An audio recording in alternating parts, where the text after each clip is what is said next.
Can a little 20-page booklet actually be fun for solo play? Do you think it might be great for like a supplement for a different system? Well, I have no idea, but I say, did we break it down?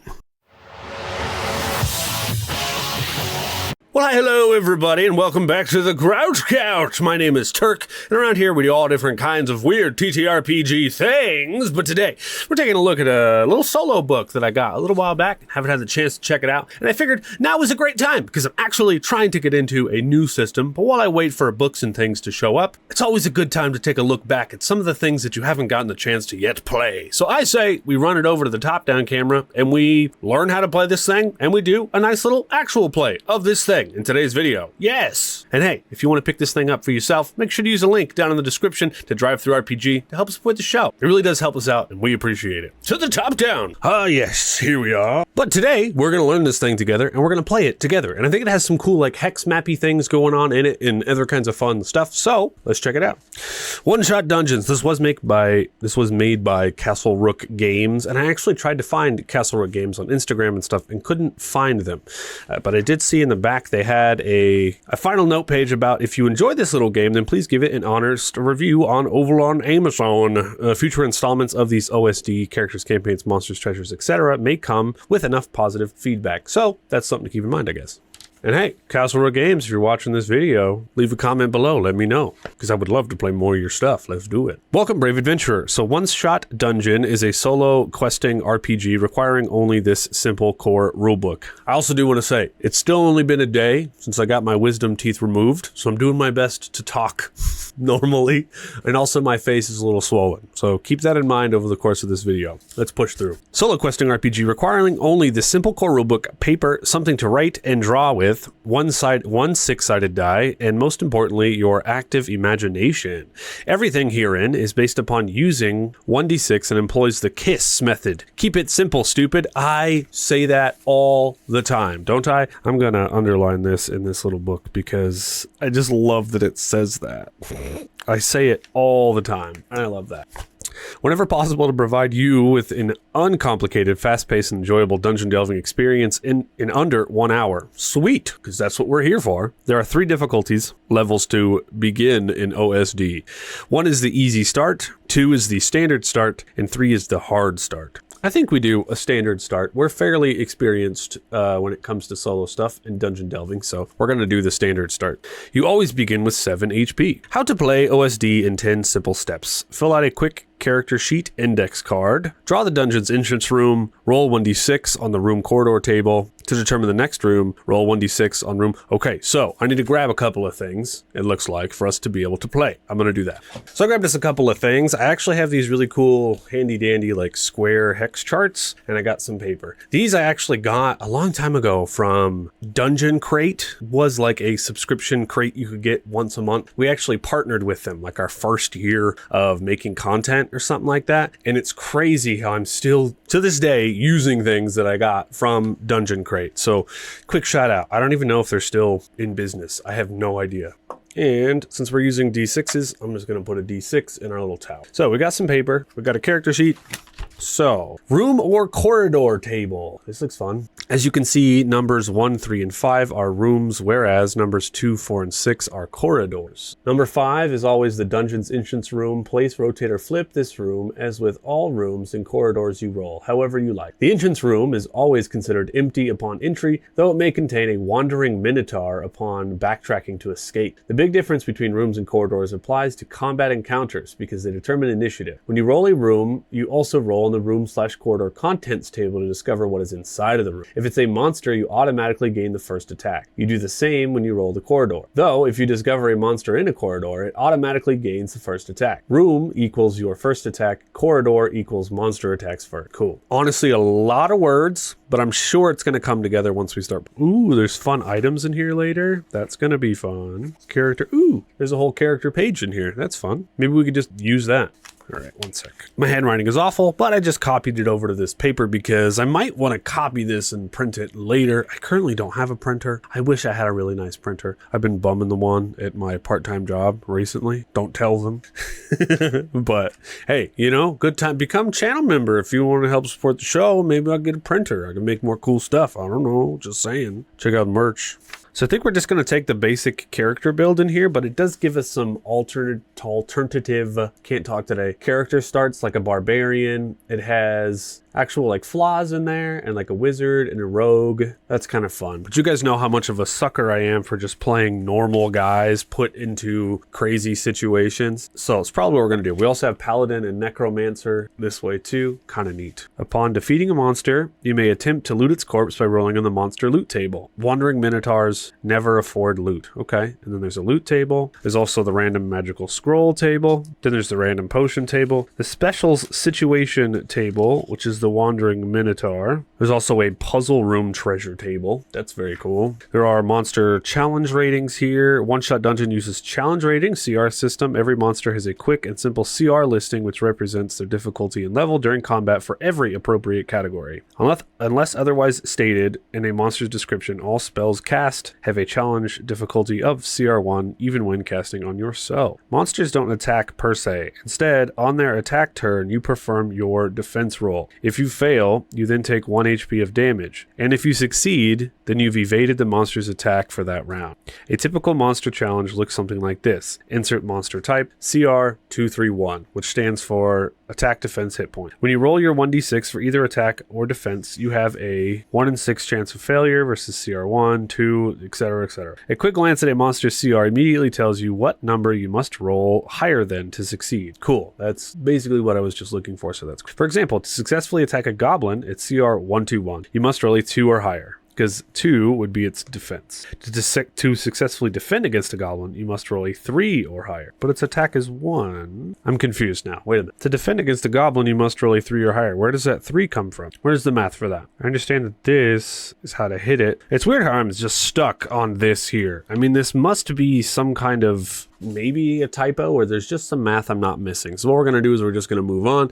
But we have some minions tables here, as well as an overlords table, which I'm sure we're going to reflect back to you later, because each monster, it looks like, also comes with some kind of a ability or something like that, which is kind of cool. And so do the overlords. And the overlords sound like bosses in this case. There's even like a dragon in here, so that's kind of fun. They also have suggestions for speeding up gameplay where you actually get 4 different colors of D6s and you roll all of them at once. So this is the first time I'm doing this. I don't think I'm going to do that, at least not at first, maybe later. But for now, that's what we're doing. And then we get into the alternate character starts that I showed earlier. Overlord's Initiative. So when you discover the 3 boss key fragments, despite the next unexplored room being a room, the Overlord awaiting you always gains the first attack. So we have to get 3 boss key fragments to be able to beat the Overlord, which I think is kind of the goal here. And then we've got some more stuff about the rooms. If a new room or corridor is cut off or shortened by an already existing room or corridor and you cannot finish drawing it, that room or corridor ends. And this may cause dead ends while forcing you to backtrack. You may place, rotate, or flip any rooms and corridors you roll however you like. This looks like something that might be really good for like index card RPG. I'm starting to get the idea of that, like the perfect little dungeon creator for that. But moving on. Backtracking in the Wandering Minotaur. When backtracking through a dungeon to a previously explored room or corridor, you must roll 1d6 for each room and corridor, unless hallowed grounds. A 1 equals that you've encountered a Wandering Minotaur that has rushed up from behind to a surprise attack you, and a 2 to 6 means nothing. So every time we backtrack, we have to roll a d6. It also says in here that to use your imagination when it comes to weapon, armors, or shields. And just as a summary for this, I already read it. Basically, any kind of one-handed or two-handed thing you want to do, that's the only difference. But if you go one-handed, you could have a shield. If you go two-handed, you can't have a shield, but they actually have exploding dice in here. They call it bursting dice. So every time you get a 6, you get to roll again. And every successful attack equals 1 HP of damage that you're doing on those exploding dice, right? So yeah, and every successful attack deals 1 HP of damage unless stated otherwise. You cannot choose when a shield or armor absorbs a potential hit. They absorb the first indicated hits possible, and a shield always absorbs a hit before the armor can if you have both. You can flee combat at any time, but not between turns, and retreat only into the previously explored room without having to roll for the Wandering Minotaur, because then there's a 50-50 chance the monster you just fled from will chase after you. If it does give chase, it immediately gains the first attack. Okay, I don't think we're going to be fleeing combat. When you roll for a monster, there's outnumbered rules here. It is always considered a lone monster that you encounter. In the rare cases that you're ever outnumbered, such as with multiple goblins because more have joined the first after you failed your first 2 attack rolls, you must defend against each monster separately and in a row before before you can attack one of them again. Doors. Door is just a term used to connect rooms and corridors. Unless otherwise stated, it's unlocked and opened. Healing. Unless otherwise stated, by special circumstances, you cannot heal above your starting base hit points. Cool. I keep coming back to this same page because I'm like, I don't get it, but goblins are the only one that have a CR attack of 1. The first number 2 represents their attack difficulty. And to defend against an attack, we always roll to defend. We have to beat that first number, which is 2. And these numbers go all the way up to 6. 444, which makes sense because those are the numbers that we have to beat while we're facing. So this here just has to be a typo. Either that or they wanted the goblin's attack CR to be 3, which could also be the case. Because I think an attack CR of 1 doesn't make sense at all because then we would always succeed. So maybe that was just a typo. And that happens. Okay. But other than that, I think we pretty much got combat. That makes sense. So we're going to fill out our quick characters index card. Our character's name is going to be, I'm thinking, normal guy name of Dean. Shout out to Arcane Dean. We're doing a standard start, which means we're going to have 7 HP, 1 handed weapon, 1 shield, and 1 random potion, and 1 random magic scroll. Let's give him a big old hammer. Shield, 1 random potion, and 1 random scroll. Does it mean we get to roll finally? Yes. And 1 random magic scroll. Cool. So let's roll random magic scroll table. 1d6. That is a 5. Tempest. Inflicts up to 3 HP of damage. Roll 3d6. 1d6 3 times in a row. As your spell attack, for every failed roll, you suffer damage. Armor and shield cannot negate the magical backlash. Ooh. We could die to our own magic in this game. Alright, and we get 1 random potion. That is a 3. A healing potion. Restores 3 HP. Nice. I know that my handwriting's awful. I do. I know. All right. So draw the dungeon's entrance room on your graph paper. And we're going to use this, and I think it's dry erase, so all is well. So it says number 5 on this little graph here is always the dungeon's entrance room. We could flip it or do whatever we want, however we like, but we must mark one of its doors with an X as the entry into and exit out from the dungeon. And we cannot connect any rooms to that door. So 5 is a room. Hopefully this works. We'll do it like this. We'll do it the same that they did. Then we roll 1d6 in the room or corridor table to determine the next room or corridor, and then we draw it. Room/corridor contents. This here. We have 3 of these, so I probably could have made it bigger. Yeah, there we go. I like that better. Oh, neat. I get it. So this little map itself is the roll chart. So it's a fun way. I mean, they literally just scanned in or took a picture of this thing, but it's literally the chart itself. And it's kind of a fun way for them to show you what each room looks like. I like that a lot. That's very cool. So let's roll a d6 to see what our next room is. And then we can put it wherever we want. Kind of fun. That's a 6. So we're doing one of the cool. Cool. So we have our rooms and now we get to populate them. This is very exciting. And yeah, I like this layout a lot. I think that this is actually kind of cool, making a little dungeon with these little tiles like this. They're these really cool little like dry erasable things. And this is honestly kind of sick. We can even like use one of our little minis. Yeah. He's in there for now. Nice. Okay, cool. So now we get to populate the corridor. Roll 1d6 on the room/corridor contents table to determine what's inside after you enter it. Room/corridor contents table. Boom. I'm using my dice tower today too. I'm pretty excited about that. 6. Special situation. Okay. Special situation table. Also another 1d6. 5. Puzzle room.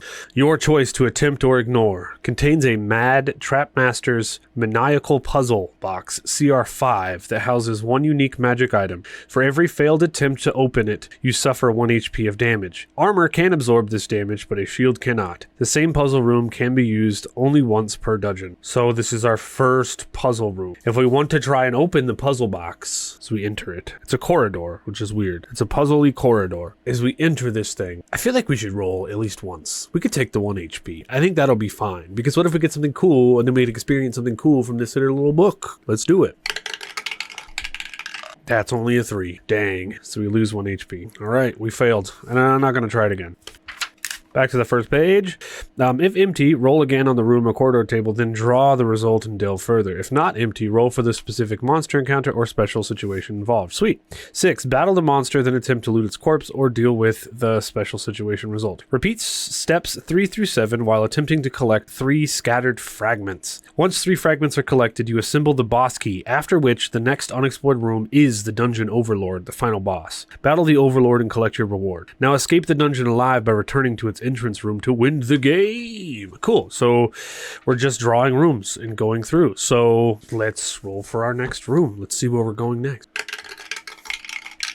That is a 3, which is this one. And so we can connect this to any way that we want to connect it to. I kind of want to go up, but I feel like this room will fit well if we turn it. Yeah, we're going to turn it, so it's going to be connected here. And I know my rooms are a little bit smaller than... Actually, let's do the full room, so why not? Okay, so we've got that there. And since we're turning it on its side, then we have one there, and we have one there. We go into the room. This looks pretty good on camera, too. It's actually showing up fairly well. This was pretty nice. All right, room, corridor, contents table. That's a 6. Special situations again. That's a 2. Armory. Ooh. Oh, actually, I want to write these down too. Puzzle. Entrance puzzle armory. Nice. Okay, so on the armory, roll 1d6.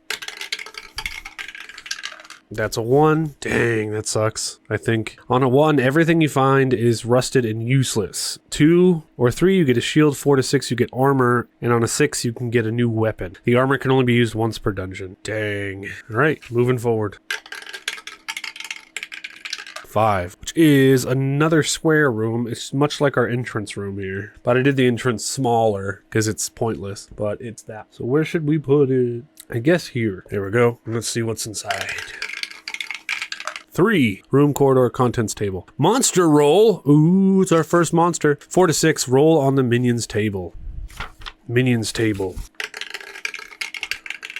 4, ghouls. They are CR221 undead. If you are injured by a ghoul, you have a 2 in 6 chance of losing an additional HP due to an infection. And it's only 1, right? Ghoul, 221. Okay, so when we enter a room, we remember this here.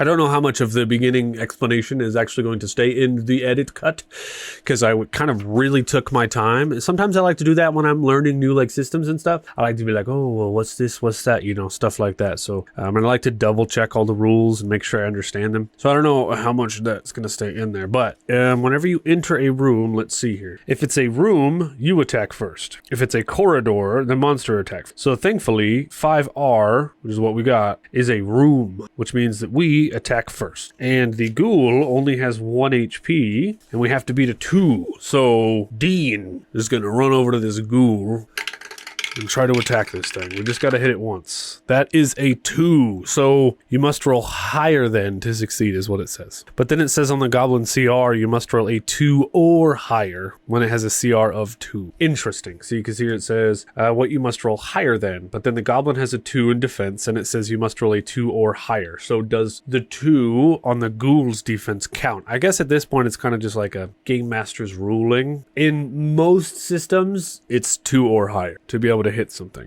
This ghoul only has 1 HP, so for the sake of it, I'm going to say that we hit this thing and we kill it. And this is the first time we've actually fought a monster, so battle the monster, then attempt to loot its corpse or deal with special situation results. Monster loot table. There it is. That is a 2. 1 random potion. Nice. I like that I can just roll while I'm flipping pages. That's a 3. We get another healing potion. So we're just going to put next to our healing potion, we're going to put ×2 on there. And I'm also going to put max of 7 right there in our hits. Cool. So we killed the ghoul. Very good. Let's put an X there. I like this. This is cool. This is very fun. I'm having a good time. What do you think of the system so far? I think we've kind of showcased pretty much everything it has to offer at this point. But I would love to see how this is going to end, because there is more stuff, more magical items and stuff like that I really want to see. But what do you think so far? Let me know down in comments below. Hey? All right, moving forward, we're going to roll us a new room. That is a 6, which is another one of these crazy corridors. While I'm doing that. Let's see what's on the inside of it. A 1. It's empty. Okay. This looks like it would make sense to put this one here so we can go back to this side of the map. Oh, but it's going to be real fun to draw this in here. Boom. Yeah, this is super cool. All right, next room. There's a 4, which is another corridor. That's that one right there. Which direction should we put it in? So apparently there was something about running into walls and stuff later in here. Truncated rooms and corridors. If a new room or corridor is cut off or shortened by an already existing room or corridor, you cannot finish drawing it, then that room or corridor ends as it is. This may cause dead ends and make you backtrack. You may place, rotate, or flip any rooms and corridors you roll however you like when drawing the dungeon layout, so long as one of the doors connects, allowing you to explore into or backtrack through them. So like we could put this weird corridor right here and make it like go that way. I don't think there's any reason to get weird and fancy. Let's just put it where she goes. And this is almost actually a perfect opportunity to line up this wall right here. So let's do that. It's going to be right here. This. And then we've got one there, room there. I think this is kind of the first time I've ever done a weird dungeon crawl like this before, actually. And it's kind of neat. I like it a lot. And a 3 is another monster. So we're going to roll on the monsters table. I wonder if the monsters have the keys. I don't know. That's a 3, which is a zombie. Zombie, and it is 3, 2, 1. Now, as we learned before, the zombie actually gets to attack first because this is a corridor. It's kind of annoying, but it's attack, defense, HP. So we have to beat a 3 in order to defend this thing. But zombie, if killed by non-magical means, a zombie has a 2 in 6 chance of resurrecting, which means if we roll a 1 or a 2 on a 6, it'll just come back to life. So first off, let's roll to defend. That is a 3, which means we do defend, as we established earlier. A 3 meets or beats, which is totally cool. This was empty. So we defend, and then we attack. And we have to beat that 2 to be able to attack it. We do! We kill it. Alright, which means we take out its 1 HP as we kill it. But if we roll a 1 or a 2, it comes back to life. That's a 5. Cool. So it stays dead. And now we can actually roll monster loot to see if it has anything on it. Monster loot. That's a 5. Monster loot table on a 5. Player's choice. 1 fragment or roll on the treasure table. I want the fragment. Yes. All right. Moving forward, we're moving into the next room. That is a 1, which we haven't gotten yet. We could put it actually in 2 different places. It'll be kind of cut off, but we could actually put it here. And I think that's what works, because we're going to fill that out. Well, then how do you get out of it? We can't put it there. So, sorry, you guys can't see it. I'm just like brainstorming here. The 1 is the one in the top left. So, I don't know. I'm holding it over here, and I'm realizing now I haven't put it down. I've been holding it this whole time. Y'all can't see it if I'm holding it up over here. My bad. But it's so tiny and like thin that like it wants to close. And so I have to hold it open. But there we go. Maybe I've done enough damage to it that we can actually just hold it open that way. My bad. Come on, Turkey. You're a good YouTuber. You got this. All right. 2, 3. It's going to go up that way. And then like this, 1, 2, 3, and then like that, which means it's actually, since we flipped it, it's like that. So that means that there's one up here, which we don't want it up there. Hold on, there's a better way to do this. There has to be. If we turn it, being able to just turn it like this is cool. We want to turn it downwards so that it'll be there. There we go. I need more hex maps. But this is working. Totally working. All right, so the other door's here. All right, Turkey wants something special. See, that is a 3, which is another monster room. That's okay, because maybe we can get another fragment. And it's in a room, which means we get to attack first. Okay, minions table. Skeleton. The skeleton is 2, 2, 1. Now, the skeleton is immune to fireball. That's its whole thing. That's totally cool. So as we step in, we need to get a 3 or higher just to take it out in 1 hit. That's a 6, which means we explode. Let's roll again just for fun. That's a 5. Well, whatever. We got 2 hits on it, which means we did explode. And we're in here now. Now we roll on the monster table. The loot table. It's a 5. I think the 5 is a good one, right? Yeah, player's choice. Means we get another fragment. We could friggin' speedrun this. All right, next room. That's a 3. which is big room, lots of doors. Where can it go? Here. And if we put it here, it'll actually connect to that door too. See, there and there. That's cool. So we're going to go on ahead and just do that. And then it still gives us an exit here. Oh no. Okay. Entering the room. 4. Contents table. Another monster. 5 is the monster we're fighting. And it is a room, which means we get to attack first. It's an orc. We need to beat a 3 to take it out. That's a 2. That's no good. 2, 3, 1. So every orc has a 2 in 6 chance of wielding a shield against you. Roll 1d6 for a result at the start of the encounter before combat. 2 in 6 chance.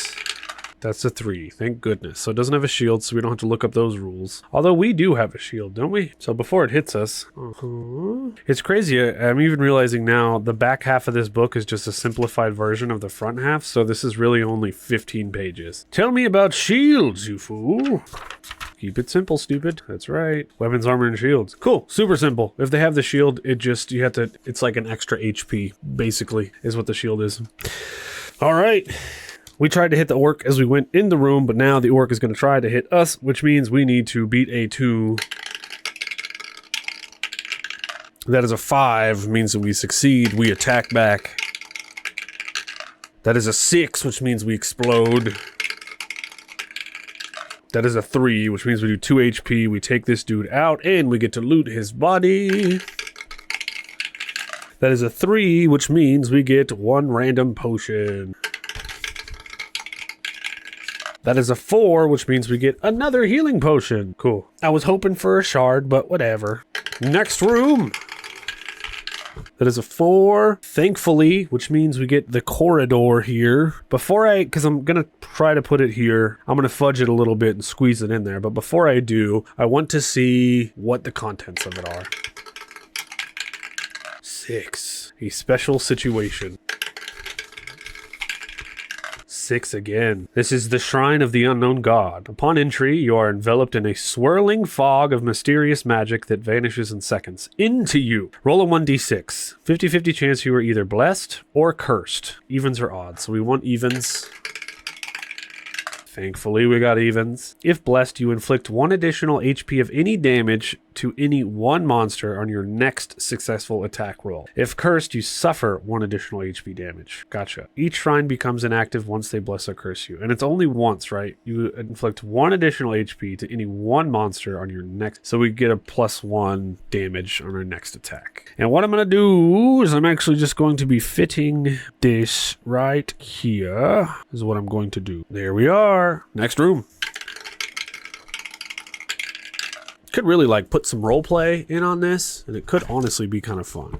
That is a 3, which means we're doing this one. There's a couple of ways we can put it. We could put it like that, but if we do it like that, then we have a way to go up next, and that's what we're gonna do. Which also means since this room's already fudged, we're just gonna make it a small room so we can fit everything in here, which means that one can actually go in this way, and this one can actually go up that. So this is a little entryway. We go in here. What's in this room? That's a 2, which means it's another monster.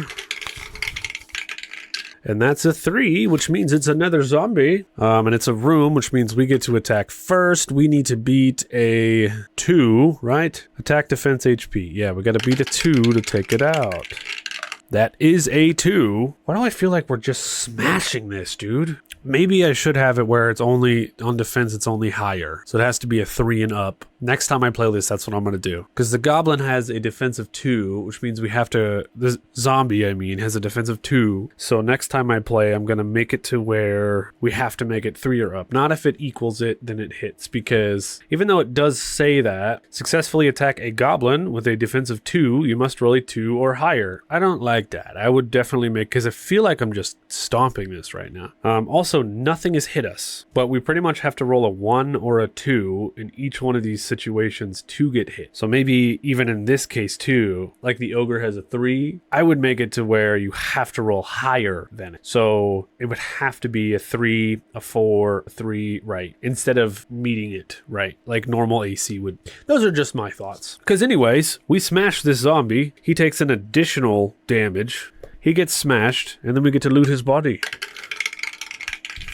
Give me this last boss key, please. Nothing. He has nothing. Okay, we have to go here. This is our next area, so let's see what we can fit in there. That is a 4 again, which is good, because we can actually use that normally. A 4 looks like this, which means we can keep going up. Nice little corridor. What's in this corridor? That is a 2, which means it's another monster. Cool. Maybe shots to get keys. That is a 2, which is a skeleton. Which is a 5, which means we stomp it out. See, in that case, though, even with my new little rule, we would still be stomping it out. But let's see if it can give us this last boss key. We need to roll high. Dang it. We only got a 2, which means we get nothing. So we're going to go on ahead and move up to the next room. Come on, Dean. We're smashing it right now, lad. That is a 6, which means... I don't know why I sang it. Why did I sing it? That was weird. It's going to be one of these rooms like this here. One of these corridors. And I feel like we could even like extend the corridors and stuff like that if you really wanted to. But I think there's a mechanic to escaping this dungeon. So I think by kind of sticking to it, it makes it a little bit more difficult to escape. But it might be a fun strat to be like, if we do this way and we make sure to put these doors together, then we can actually leave, get out. Anyways, what's in this bad boy? Give me a special room. Give me a special room. Another 2, which is another monster. I think we've fought everything so far. Another 2. How many 2s are we going to get here? Because that's another skeleton, but it's a corridor. Wait. He was supposed to attack first in the last one too, huh? He was, because it's a corridor. Whatever. Moving forward. The skeleton attacks first, which means we need to beat his 2. That's a 3. We dodge out of the way, and we try to attack him right back. And we do with a 5. We take him out. We loot the body. This gameplay is so fast, dude. It's crazy how fast this is. Monster challenge rating. Yeah, okay. We got the 4. 1 random magic scroll. Cool. Actually something different for once. All right, random magic scroll. That's a 4. We get leech. Inflicts 1 HP of damage upon the target monster while restoring 1 lost HP to you. Cannot restore absorbing capacity to a shield or armor. Fair enough. I think that's fun. We got Tempest and we got Leech. All right, we're almost out of room here. We got to find this last boss key soon.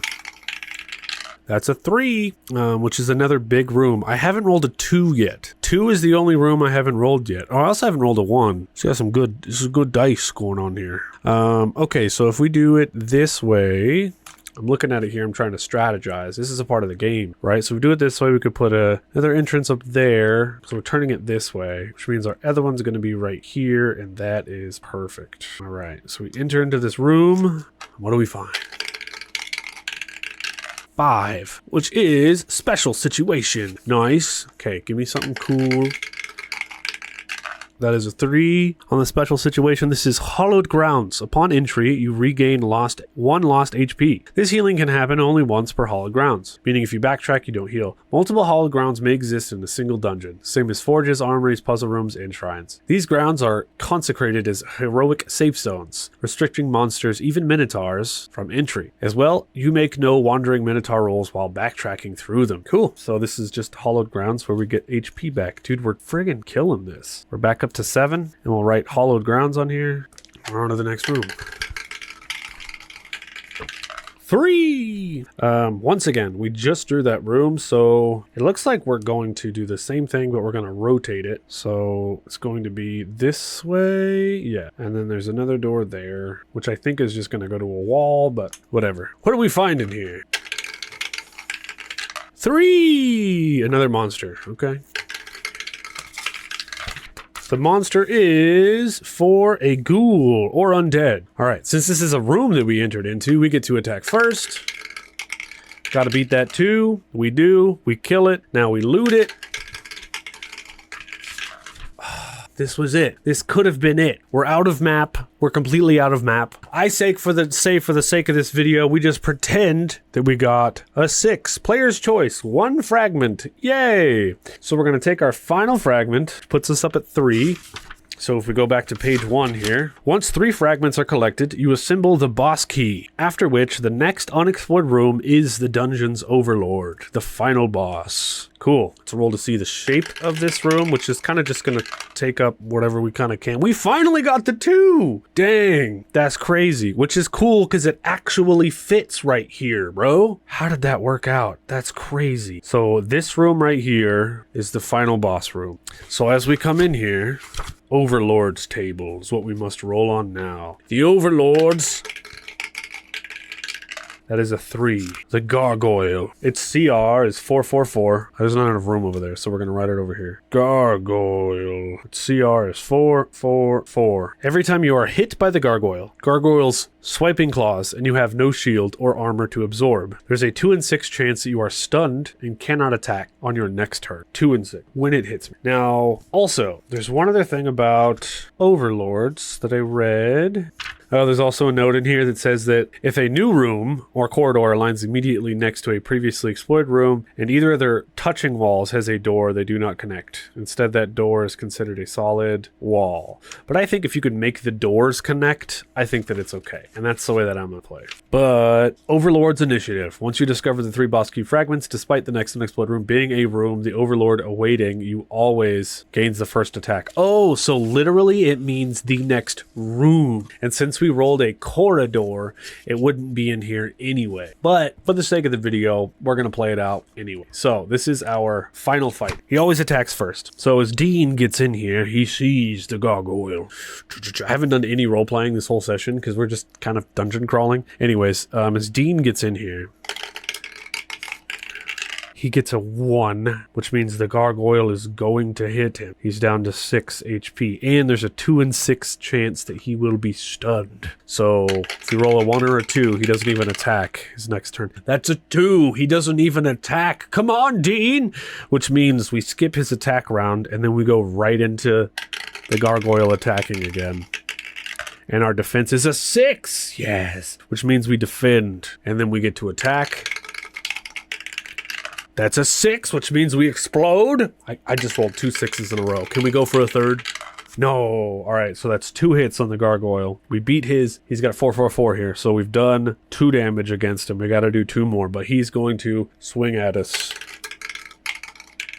And we got a 3, which means we do not beat his attack of 4. And there's a 1 in 6 chance.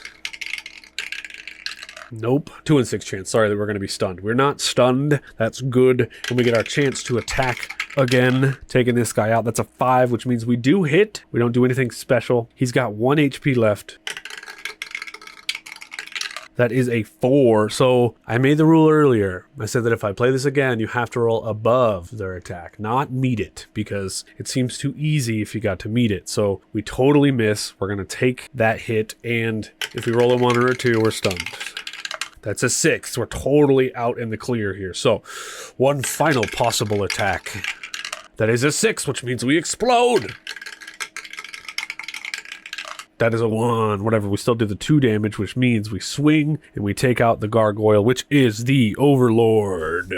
Your reward for defeating the dungeon's Overlord is 2 random items from the puzzle room treasure table. Sick. Puzzle room treasure table. 1d6. And another d6. That's a 2 and a 5. We get Fool's Gold. 1d3 amount. I don't have a d4 in this style of my dice. I didn't realize that. What is that? That's a 3. We get 3 Fool's Gold. You place it on the floor, and the current monster is immediately mesmerized by it, imagining it for whatever they desire the most, allowing you to either bypass the combat encounter completely, reducing the possibility of being chased to 0, or perform 2 attacks in a row. Cool. Treasure. And we have 3 of it? Sweet. And we got a 5. Savior's Medallion. Automatically absorbs 1 killing blow during combat while you remain alive at 1 HP as the enchanted medallion is destroyed. That's cool. Okay, that is our reward.